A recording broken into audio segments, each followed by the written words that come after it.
나는 이승만입니다. 미국 와싱턴에서 해외에 관계한 우리 2,300만 동 보에게 말합니다.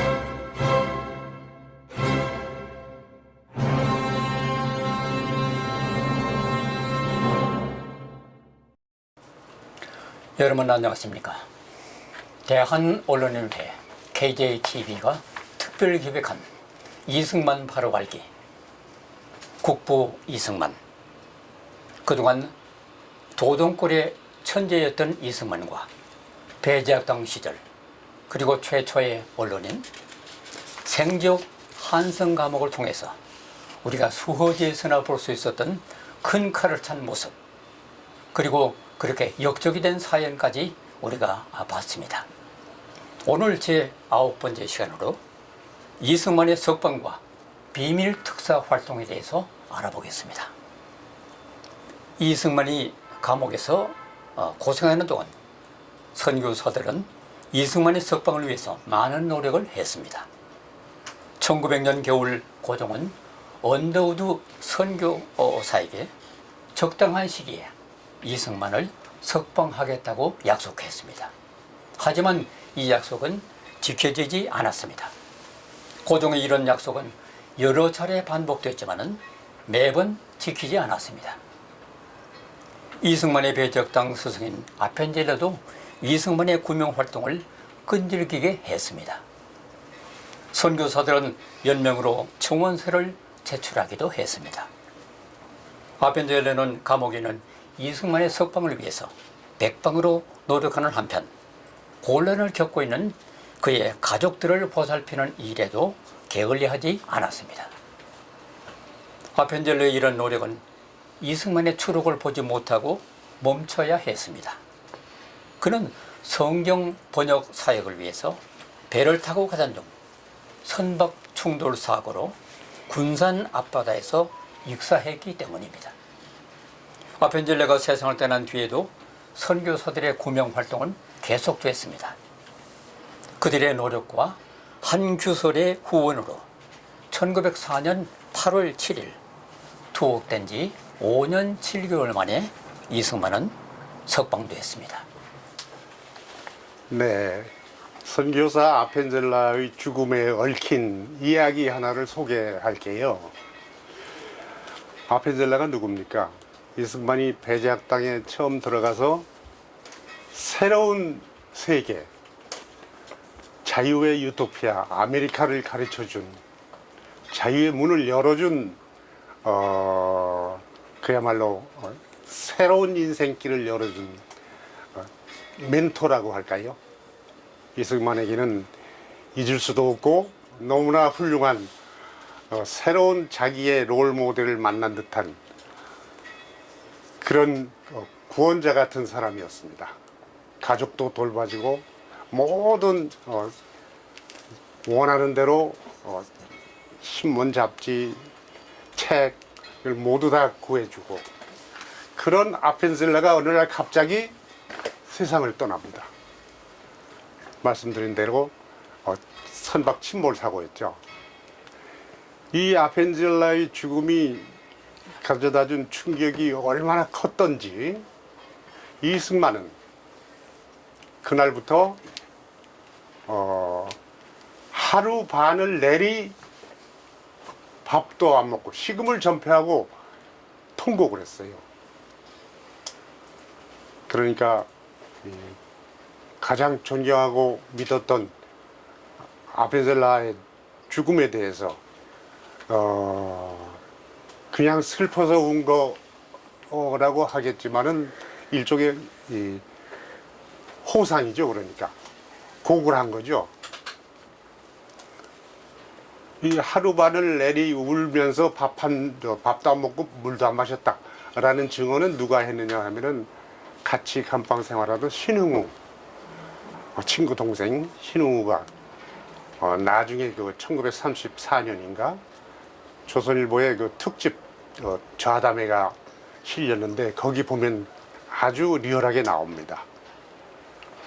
이승만이 왜 이렇게 큰 충격을 받고 밥도 굶을 정도로 울기만 했을까? 그 1902년 6월 11일 군산 앞바다에서 침몰 사고로 죽은 그 비보가 당시 교통이나 통신이 원시적이니까 이 서울에 닿은 거는 여러 날 뒤죠. 그 소리를 들었을 때 이승만이 한 일은 뭐냐 하면은 번역 사업을 하고 있었어요. 여러 가지를 번역을 했는데 마침 그때 이승만이 번역하던 책은 The Junior Methodist History, 그러니까 기독 청년용 감리교 역사책입니다. 이 감리교 역사책을 번역을 했는데 그 역사책엔 뭐가 나오느냐면은 감리교를 창시한 영국의 요한 웨슬레의 사역, 특히 요한 웨슬레가 처음 하나님으로부터 이 성령을 받는 순간, 런던 그 거리에 아주 리얼하게 그려져 있어요. 감리교에서 성령이 얼마나 중요한 것인가를 보여주는 거죠. 그 역사책을 번역하고 있던 중에 아벤젤라가 죽었다 라는 비보를 접하고 절망에 빠진 겁니다. 그렇게 며칠 울고 식음을 전폐하다가 이승만이 무엇을 했느냐, 번역 사업을 끝내고 곧장 옥중 학당을 개설해요. 그때까지 이승만이 성령 받은 게 1899년 초쯤 되는데 그 2년 뒤죠. 그때까지 성경 공부, 전도 뭐 이런 활동을 하다가 그 옥중 전도 이런 걸 하다가 번역 사업을 하던 중에 이런 계기를 만나서 결심을 바꿉니다. 나도 이제 아펜젤라처럼, 아펜젤라가 못다 하고 간 사역, 전도, 이거를 내가 하리라. 또 그 감리교 역사책에 나오는 감리교 창시자 요한 웨슬레의 그 장엄한 사역 활동이죠. 영국에 처음 감리교라는 교파를 창립해서 전국의 그 웨슬레의 활동을 소개하자면 한도 없습니다. 영국 전 지역을 잉글랜드부터 웨일스, 스코틀랜드까지 무려 4천 몇백 회를 순회를 했다는 그런 기록도 있고 어마어마합니다.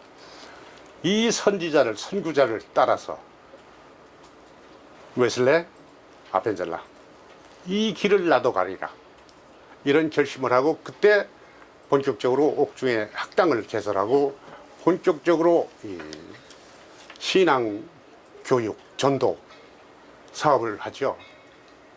그게 그 신흥우도 그렇게 말하거니와 이승만도 이게 제2의 해심이다. 해심이라 하면 그 성령 받아서 그 개종하는 걸 말하죠. 처음에 고문받다, 감옥에 들어가서 고문받다가 성령 받고 다시 아펜젤라의 죽음의 충격을 받고 또 한 번 회심을 했다, 이런 기록이 남아 있어요. 그래서 그때부터 추록할 때까지 옥중 활동이 그야말로 눈부십니다. 그렇게 활동하다가 드디어 이제 석방이 되죠.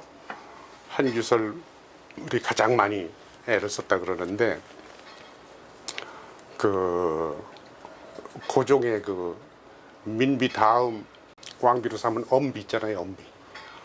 엄비의 그 바느질, 옷 바느질하는 친모 중에 한 사람이 바로 이승만 와이프의 어머니 장모였어요. 그러니까 이 양반도 엄비가 이승만이 옥중에서 몰래 써서 이 사설을 써가지고 논설을 써서 제국신문에 연재하는 거, 이거 애독자였다 라는 기록이 있어요. 그래서 엄비도 이승만 석방에 힘을 썼으리라. 이런 추측도 가능하지요. 그렇게 해서 감옥을 나와서 배제학당으로 돌아옵니다. 5년 7개월 만에. 배제학당에서는 모두 이승만이 나왔다 대환영을 하죠. 그래서 환영 예배를 해요.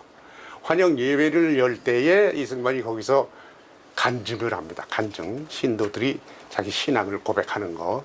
그 간증하는 내용이 학생들한테, 학생만 온 게 아니라 많은 사람들이 환영 예배에 참여했어요. 그때 이승만이 그럽니다. 만일 하나님께서 나를 보호해 주시지 않았다면 나는 살아남지 못했을 것이다.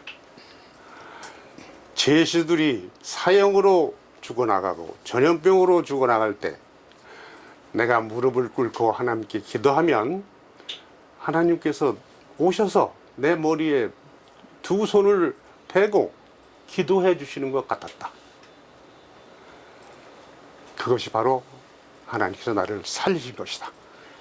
그러므로 여러분도 살아계신 하나님을 믿고 그렇게 행하시기 바랍니다. 이런 식의 연설을 합니다. 1900년 8월 8일 황성신문에 청자나 절자나라는 제목의 논설이 실렸습니다. 우리말로는 청한 놈이나 거절한 놈이나 정도로 읽을 수 있을 것 같습니다. 여기서 굳이 놈자를 쓴 것은 조선을 집어 삼키려는 도둑놈들의 시도에 관한 내용이었기 때문입니다. 논설은 러시아가 일본을 향해서 한반도를 둘러 쪼개서 나누어 갖자는 제안을 했다는 것입니다. 일본이 거절했다는 그런 내용인데요. 그런데 그 거절의 배경이 일본이 혼자서 다 먹겠다는 심포였다는 것입니다. 그러나 청한 놈이나 거절한 놈이나 남의 나라를 물건처럼 주고받으려는 짓거리를 한 것이니 둘 다 도둑놈들이라는 것입니다. 정부는 황성신문의 사장 남궁옥을 구속시켰습니다. 우리나라에서 언론인이 신문기사 때문에 구속된 최초의 피화 사건이었습니다. 황성신문의 보도가 보여주듯이 조선은 끝이 다가오고 있었습니다. 이승만이 추록할 무렵에 일본 공사가 황제의 면담을 요구했습니다. 고종이 거절했지만은 일본은 막무가내로 면담을 진행했습니다. 일개 일본 공사의 요청을 거절하는 것조차 불가능할 정도로 고종 황제에게는 힘이 없었습니다. 나라는 혼란을 지나서 파국으로 치달았습니다. 이승만은 자유를 얻었지만 나라는 자유를 잃어가고 있었던 것입니다. 러일 전쟁의 승자가 조선을 삼키려는 것은 점점 가시화돼 가고 있었습니다. 이에 조선 정부가 나름대로 생각해낸 해결책이 미국의 힘을 빌리는 것이었습니다. 1882년 서양 국가 중 처음으로 미국과 국교를 맺을 때 조약 1조는 만약 제3국이 양국 중 어느 한 나라에 어떤 불공평하고 경솔한 행동을 하면 그들은 상호간 통보하고 반드시 서로 도와야 할 것이고 알선을 통해 평화적인 타협에 도달할 수 있게 하며 그렇게 함으로써 그들의 우호관계를 보이도록 한다고 되어 있습니다. 나라가 위태로운 지경이 되자 조선의 위정자들은 이 조약을 떠올리고 미국의 도움을 요청하려고 했습니다. 명성황후의 조카로 당시 가장 걸출한 지도자 중에 한 사람이었던 민영환과 이승만의 추록을 도와준 한규설은 비밀리에 미국의 조약 이행을 요청하는 특사를 보내고자 했습니다. 특사로 거론된 인물이 이승만이었습니다. 이승만이 감옥에서 독립정신이라는 책을 쓰지요. 그 책을 완성한 것이 6월 달입니다. 그리고 두 달도 안 된 8월 초에 석방이 됩니다. 그러니 이승만 가슴속에는 어떤 생각이 가득 차 있을까요? 독립정신이라는 책을 쓴 것이 러일 전쟁 때문에 쓴 건데 석방대 나오보니 러일 전쟁이 한창이죠. 이승만은 감옥에서 두 가지 계획이 있었어요. 첫째는 하루빨리 미국 가서 독립운동해야 되겠다. 또 하나는 그와 못지않게 유학을 해야 되겠다. 미국 가서 박사 따야 되겠다. 이 두 가지 계획을 단단히 가지고 있었던 참에 석방이 된 겁니다. 그런데 민영환과 한규설이 조미 수호 조약, 한미 수호 통상 조약이죠. 거기에 제1조 굿 오피스 주선사항 조항, 일국이 타국의 압박을 받으면 도와준다는, 그거를 미국한테 요청하기 위해서 미국에 특사를 보내려고 했다, 그런 마음을 먹고 있었겠죠. 그래서 이승만을 점을 찍었다. 그런데 이게 닭이 먼저지 계란이 먼저지 모릅니다. 이승만은 추록하자마자 민영환한테 지금 나라가 러시아가 이길지 일본이 이길지 누가 이겨도 조선은 러시아 거가 되지 않으면 저 일본 거가 될 텐데 이렇게 넣어놓고 있느냐. 빨리 미국 가서 민영환 보고 미국 가서 부탁을 해야 될 거 아니야. 도움을 요청해야 될 거 아니냐. 그러니까 민영환이 영어 잘하는 네가 가라, 그랬다는 거죠. 어느 게 먼저인지 모릅니다. 이심전심이겠죠. 그런데 이승만은 빨리 미국 가고 싶었어요. 절호의 찬스야. 그래서 결과적으로 이승만이 가기로 그렇게 낙착이 되는 겁니다. 그리고 민영환이 이승만도 미국 가 있는 동안에 가족 생활 부양 책임은 내가 지겠다, 그렇게 보장을 해주고 그리고 미국을 보내는 거죠. 추록 이후에 이승만은 이제 이 일에만 매달린 게 아니죠. 즉각 추록하자마자 자기가 창간했던 제국신문에 다시 논설을 쓰기 시작하죠. 그리고 또 남대문 시장에 있는 상동교회 지금도 있습니다. 그 상동교회 거기 앱워스 청년회를 맡아가지고 청년 학원을 설립합니다. 그 청년 학원이 그때 한국인이 세운 첫 사립학교의 하나예요. 그러면서 미국 갈 준비 하는데 추천서를 무려 19통을 받았다 그러죠. 언더우드가 7통이나 써주고 또 게일 목사는 워싱턴 그 유명한 그 커버넌트 교회 목사 햄린 박사한테 3통이나 써주고 아무튼 19통을 가지고 미국 갈 준비를 합니다. 그래가지고 11월 4일인가 그해, 그러니까 추록한 지 석 달도 안 돼서 11월 4일 날 서울을 떠나가지고 5일 날 제물포에서, 인천 제물포에서 미국 이민선 하와이 사탕수수 밭에 노동자로 떠나는 최초의 한국 이민 70여 명과 함께 제물포를 떠나죠. 그게 청년 이승만이 미국식 국가, 미국 같은 나라를 만들어야 되겠다. 기독교 정신을 중심으로 백성을 계몽해서 기독교 국가를 만들려면 미국 가서 미국을 알고 배우고 준비를 해오자. 그렇게 마음 먹고 떠난, 그러니까 현대 대한민국 건국을 위한 첫 출항이라고 그럴까요? 그 500년 전제주의 성리학 왕조 충효 사상에 묶여있던 청년이 배제학당에서 또 한성감옥에서 자유사상에 세례받고 하나님 성령을 2번이나 받고 그리고 이 나라를 미국 같은 나라로 만들겠다고 결심을 하고 대한민국 건국을 위한 꿈을 안고 떠났다고 얘기를 해도 과언이 아니겠죠. 태평양 바다에 가장 그 오하이오라는 이름의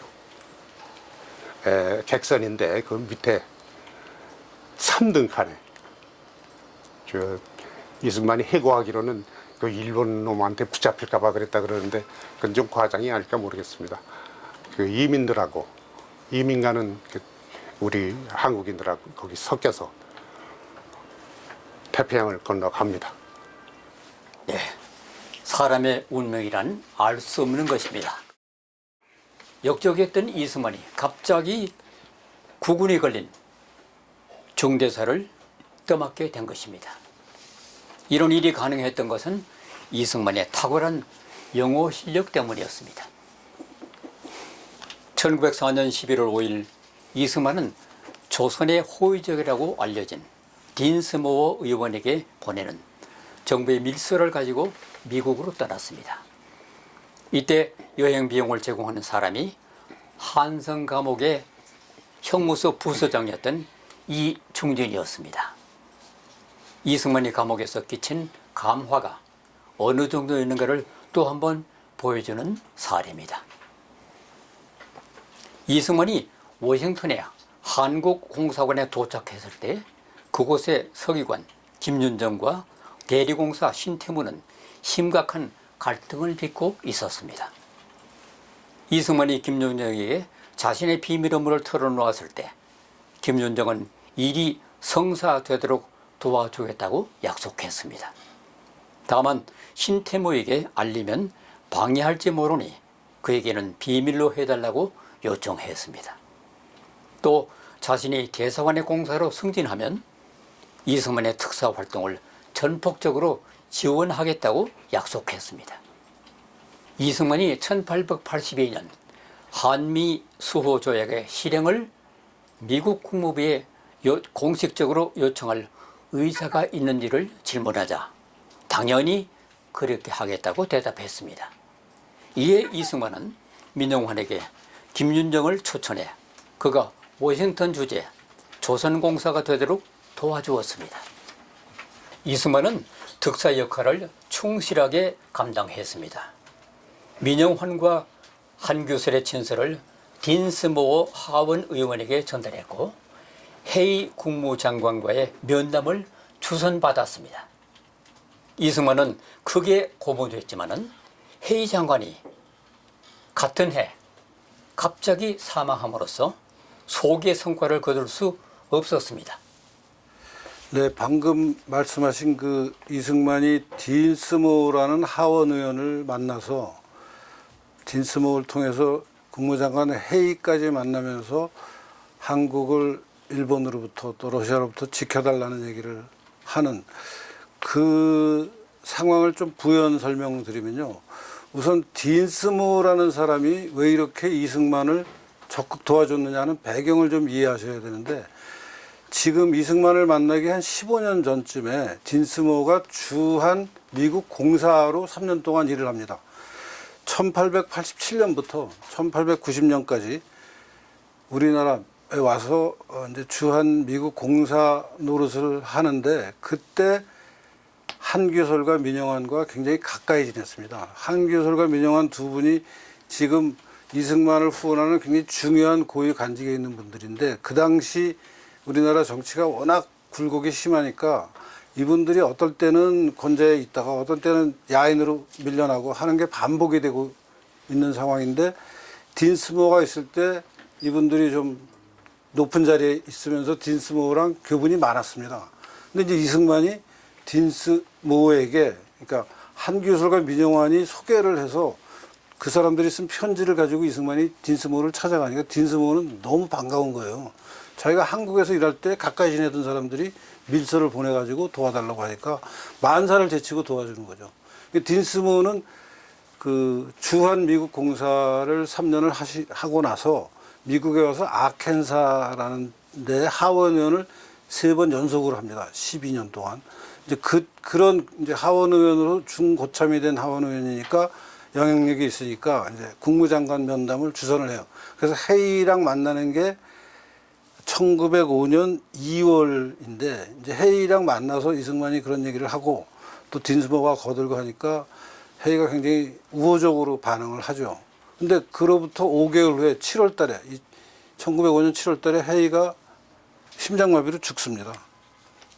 그래서 말하자면 이승만의 밀사 외교가 이제 물거품이 되는 거죠. 그런 배경을 아시면은 사람의 인연이라는 게 참 묘한 거죠. 주한공사를 3년 했는데 그때 한교설과 민영환을 알게 된 딘스모어가 미국에 가서 국회의원이 돼가지고 영향력 있는 국회의원이 됐을 때 이승만이 찾아가서 이승만이 누구의 소개로 찾아갔느냐? 한교설과 민영환의 소개를 가지고 찾아가서 만나서 얘기를 하니까 만사를 제치고 도와주는 거예요. 좀 친한파가 돼 있는 거죠, 딘스모어가. 그 친한파 국회의원이 국무장관한테 이 사람 좀 만나서 얘기를 들어보고 좀 도와주는 게 좋겠다라고 거들었고 그랬더니 실제로 그걸 다 했는데 건강이 나빠서 이제 뜻대로 안 되면서 이승만의 밀사 외교가 실패하게 되는 거죠.